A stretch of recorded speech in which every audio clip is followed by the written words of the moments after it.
Empower ನ್ಯೂಸ್ಗೆ ಸ್ವಾಗತ. ನಾನು ಸುನಿಲ್ ಹೊಸಕೋಟೆ.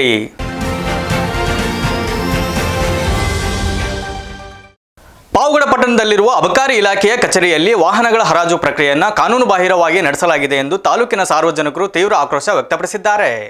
ಮಧುಗಿರಿ ಅಬಕಾರಿ ಉಪ ಅಧೀಕ್ಷಕ ದೀಪಕ್ ಅವರ ನೇತೃತ್ವ ಹಾಗೂ ಪಾವಗಡ ವಲಯ ಅಬಕಾರಿ ಇನ್ಸ್ಪೆಕ್ಟರ್ ಮೈಕಲ್ ಜಾರ್ಜ್ ಸಮ್ಮುಖದಲ್ಲಿ ಸೋಮವಾರ ಕಚೇರಿ ಆವರಣದಲ್ಲಿ ಒಟ್ಟು 7 ದ್ವಿಚಕ್ರ ವಾಹನಗಳನ್ನು ಹರಾಜು ಪ್ರಕ್ರಿಯೆ ನಡೆದಿದೆ. ನಿಯಮದ ಪ್ರಕಾರ ಹರಾಜು ಪ್ರಕ್ರಿಯೆಯ ಬಗ್ಗೆ ಪತ್ರಿಕಾ ಪ್ರಕಟಣೆ ನೀಡಬೇಕು ಅಥವಾ ಕಚೇರಿಯ ನೋಟಿಸ್ ಬೋರ್ಡ್ನಲ್ಲಿ ಮಾಹಿತಿ ಪ್ರಕಟಿಸಬೇಕು. ಆದರೆ ಇಲಾಖೆಯ ಅಧಿಕಾರಿಗಳು ಯಾವುದೇ ನಿಯಮ ಪಾಲಿಸದೆ ಸ್ಥಳೀಯ ಸಾರ್ವಜನಿಕರಿಗೆ ಮಾಹಿತಿ ಮುಚ್ಚಿಟ್ಟಿದ್ದಾರೆ.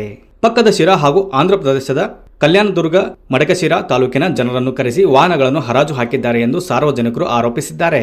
ಹರಾಜಿನ ಬಗ್ಗೆ ಮಾಹಿತಿ ಕೇಳಲು ಹೋದ ಸ್ಥಳೀಯರ ಮೇಲೆ ಅಧಿಕಾರಿಗಳು ಹಣದ ಬೇಡಿಕೆ ಇಟ್ಟು ಅವರನ್ನು ಕಚೇರಿಯಿಂದ ಹೊರಹಾಕುವ ಕೆಲಸ ಮಾಡಿದ್ದಾರೆ ಎಂದು ಸಾರ್ವಜನಿಕರು ದೂರಿದ್ದಾರೆ. ಈ ಬಗ್ಗೆ ಯಾವುದೇ ಪ್ರತಿಕ್ರಿಯೆ ನೀಡದೆ ಮಾಧ್ಯಮದವರಿಂದ ತಪ್ಪಿಸಿಕೊಂಡು ಕಚೇರಿಯಿಂದ ನಿರ್ಗಮಿಸಿದ್ದಾರೆ.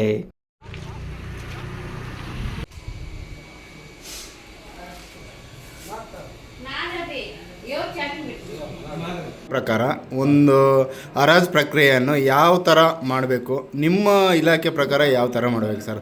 ಒಂಚೂರು ಡೀಟೇಲ್ ಆಗಿ ಸರ್. ಈಗ ಇದು ವಾಹನಗಳನ್ನು ಹರಾಜು ಮಾಡಿದ್ದೀರಾ ಸರ್, ಅದು ಯಾವುದಾದ್ರೂ ನೋಟಿಸ್ ಬೋರ್ಡ್ಗಾಗಲಿ ಒಂದು ಪೇಪರ್ಗಾಗಲಿ ಯಾವುದಾದ್ರೂ ಕೊಟ್ಟಿದ್ದೀರಾ ನೀವು?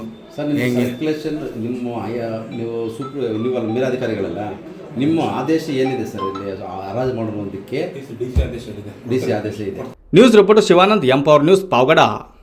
ಇದಿಷ್ಟು ಈ ಹೊತ್ತಿನ ಸುದ್ದಿ. ನಿರಂತರ ಸುದ್ದಿಗಾಗಿ ನೋಡ್ತಾ ಇರಿ ಎಂಪವರ್ ನ್ಯೂಸ್.